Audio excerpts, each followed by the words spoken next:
This podcast is sponsored by Murgitroyd, intellectual property attorneys. For more information on today's guest and our company, visit murgitroyd.com/podcasts.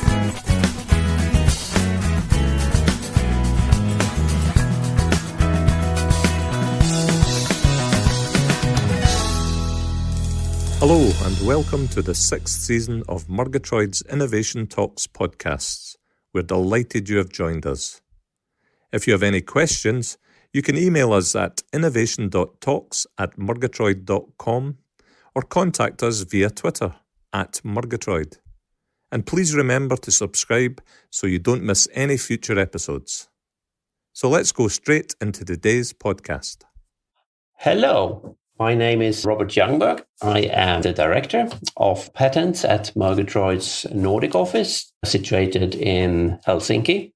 I am the lead attorney for Murgitroyd's Nordic operations, and we are delighted to recently celebrate 10 years in Finland. A warm welcome to Stefan Larsson from CEJN. Hi, Stefan. Hi, Robert. Good to see you. And thanks for the invitation to take part in this podcast. I am delighted to speak with you, Stefan. Stefan is a supply chain manager at CEJN. So, Stefan, please tell our listeners something about your role at CEJN and a bit about CEJN. Well, we are a family-owned company that was formed in the days of 1955, Swedish-based, and we are into quick connect couplings. That's what our business is about, and also connected to engineering solutions for a lot of different media. So we provide, you could say, couplings and solutions to market areas such as construction or wind power or data centers, not the least, and a lot of different applications and a lot of different market areas or segments. We are about 570 employees and have 17 different subsidiaries around the world. So we have grown rapidly, I would say, from a small family business to a large family business still. My personal role within the company, as you said, is the supply chain manager. And one might wonder, what does that have to do with patents and IP rights? The thing is that we are working with 3 different divisions in our company, and we have very clearly identified the need of having, you could say, a consolidated structure on the EP rights. So that means that I am more or less working as a coordinator, you could say, between these 3 divisions, plus marketing, plus the owners as well. So my job in this field within EP rights is pretty much to consolidate, to coordinate, and to drive the issues we have pending together with you as our partner. I hope that explains a bit what I'm doing. Yes, of course. CEJN is a fantastic company. And if I understand it right, Stefan, it's world leading. So when you make couplings, there are other people who try to copy you simply because they would like that their couplings fit your couplings, so to say. So Correct.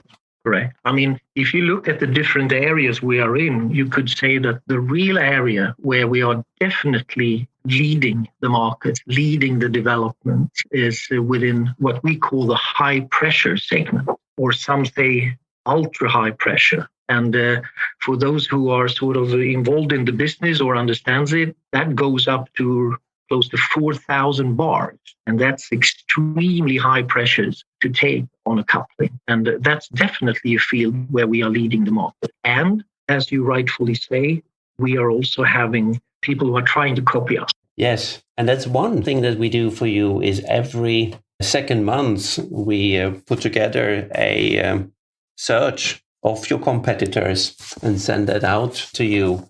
And you look at that. And we also come and meet you twice a year. Of course, now during COVID, we have not seen so much of that, but we're still drafting patents for you. And I have video conferences with your inventors, and we're actually drafting. I sent a draft yesterday, actually, to you. I know, Robert, that we're communicating frequently, even though we'd love to have you here, in real life, so to speak. But I know that the business is still working and it's frequent. Yes, I see it as a very important step of my work to come and visit you and to see you and learn what your products are. So I don't have to ask silly small questions. Do you want to continue this or should you want that? Instead, I know that already because I know those products, and I love to come and talk to your inventors and you present your new ideas. And then I can suggest what is the best IP protection. Is it a trademark? Is it a design? Is it a patent? And when we know that, is it for the whole world or is it just to block some important players in certain countries, etc.? So it's really a wonderful company to work for also. It's nice to hear. Now, I think that really follows the line or the way that we have been talking and addressing the field of IP rights as well. Because if you go back in history and look at how we used to treat these types of things, it was very much a kind of a secret, right? We had maybe one or two engineers that came up with a wonderful idea. And somebody in top management said to them, or the owners maybe said to them that, yes, why don't we try to seek a patent for that? And if we were lucky, we got it. And then the patent was sort of locked deep down in a safe somewhere. And it was more or less forgotten, right? Yes. And I think that was a pretty normal way of working. If you go back in history, that there were very few companies, especially within our industry or in a manufacturing industry, I would say, that were looking at patents as a value. They were looking at it as a cost. Yes. And I think that is the biggest difference now when you look at how the development has been and how we are trying to approach this, is Yes. that we are actually looking at it completely as a value today. And it's more an issue of how can we use it. Yes, and that's where we, for example, I like that very much when you tell me there is a competitor on the market or they are importing copies from China, and that we then simply write letters to them and not maybe taking them to court, but instead you see that as a business opportunity where you say, please, did you know we have a patent for this? You actually have to order those couplings from us instead. And here is our special price for that. And I think that is something that, like you said before, many years ago, the most important thing was to get the patent. But now it's more concentration on what can you actually do with the patent, trying to get some money back, not only spending. And that's also what I see then as let us call it a kind of success factor, is that if we can have this consolidated structure in the partnership and we can see and we can connect those very intelligent engineers or designers with the marketing people and within our product management, we can get a momentum in this, which is very, very strong and definitely something completely else than what it used to be, right? Yes. And that's why it's so important also to have a partner within these EP issues that really understands the business that you have, that really understands the structure, and that is curious about the products, about the solution, and so on. We don't want a partner that is just sort of an administrator, you understand? We want a partner that can challenge us. That's why it's so important that we sort of align on these types of values. Yes, I also remember we came over and had a half-a-day information session for your salespeople, because it's actually your salespeople that goes out and sees what the competitors are doing. And I think that's very nice.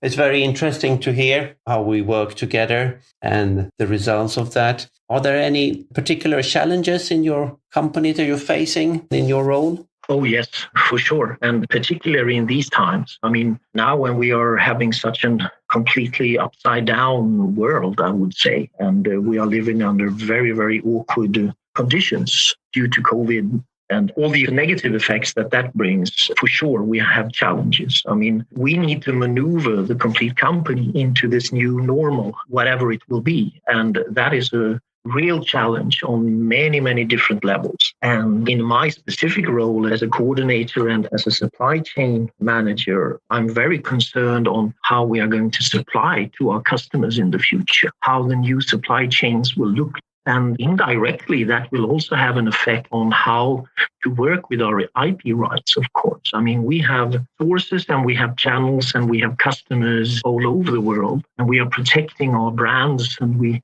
protecting our patents, for instance, in Asia or in the US or in South America or in Europe, whatever. And depending on where the markets will be in the future, both from a supply point of view, but also from a sales point of view, it's important that we maneuver together. We got protections where we should have protections, right? So that is one challenge. And another challenge for us is to drive this business even more forward, to grow, continue to grow, and to find the keys to improve our innovation climate. We need to put more emphasis into innovation. We need to be more curious. We need to find new ideas, new products, new solutions for customers. And that is a challenge in itself as well, to create that kind of environment, because I'm very, very sure that we need to come up with new customer solutions in the future to inspire for more innovation, specifically when we go into this new digital era as well. That is a challenge also. So there's a pot of gold somewhere down there, which we are aiming at. Yes, I see that. And I also noticed that with your new applications. And I also would like to mention the way you handle all your portfolio nowadays. It's the way you say, yes, let's save some money by maybe not continue all the patents, all IP rights. If we don't use them anymore in certain countries, then we shouldn't pay renewal fees anymore. Then we should simply let that go. But on the other hand, if some trademarks that was filed 50 or 100 years ago, because CEJN is an old company, when they were filed one for many, many years ago, today you sometimes say, yeah, but now we're expand and we do this and this. We need to review that and the classification changes. So it's keeping everything up to date, but also to trim it and make it more worthwhile. Yeah. Yes. And I agree. I mean, if you go back by tradition, there were many companies who were showing off, I would say, by telling the market how many patents they had. You remember that? Yes. They put it up and they marketed that, saying that we have X amount of patents. So that's why we also are a very successful company indirectly, right? But nobody really asked them, do you use those patents? Do you have any value in it? And that, I think, is also something that companies have to get a partner that are brave enough to ask those questions, you understand? Yes. Because at the end of the day, it's a matter of also having a cost-efficient portfolio, right? I fully agree, yes. So, Stefan, it's very nice to hear from you. What advice would you give to other companies that are in a similar situation as yours? Well, basically, I would say that my first advice is to try to understand and try to look at your IP rights and your IP portfolio as a value rather than a cost. That is something that you really have to understand. Because if you don't, I think you are not using or utilizing the power that you actually can get from working with the IP rights in a new way. I also think that you need to have a consolidated approach to it. You need to look at it as a portfolio. You need to actively look into it. You need to question it. You need to revise it, and you need to develop it. It's like having an assortment of products. It's the same with IP rights. You have a portfolio of a value that you need to sell in a certain sense, and you need to revise that. And you need to take a consolidated approach. It's not good enough to have it on individual levels. You need to have a corporate level on this one, right? Yes. I also think that you need to recognize the values that you have in the company. You shouldn't be too humble. You shouldn't be too modest. You should be brave, and you should be more looking at this is really the core value in the company. And is this something that we can work with from an IP right point of view? Okay. Those would probably be the areas where I would humbly enough give my sort of suggestions or my ideas. I do think that's a very sound advice for any company. And thank you, Stefan, for your insights. It has been a great discussion, and I look forward to speaking with you again, and all the best for CEJN. Thank you very much, Robert, and I'm looking forward to meet you in real life. Yes, I look forward to come and visit your new facilities at CEJN again. Really looking forward to that. I hope this will soon be over. The sooner the better, Robert, and take care in Finland now. I will. Thanks. Thanks for your time today. We hope you found today's podcast valuable. And remember to subscribe so you don't miss any of our future episodes. So until the next time, goodbye.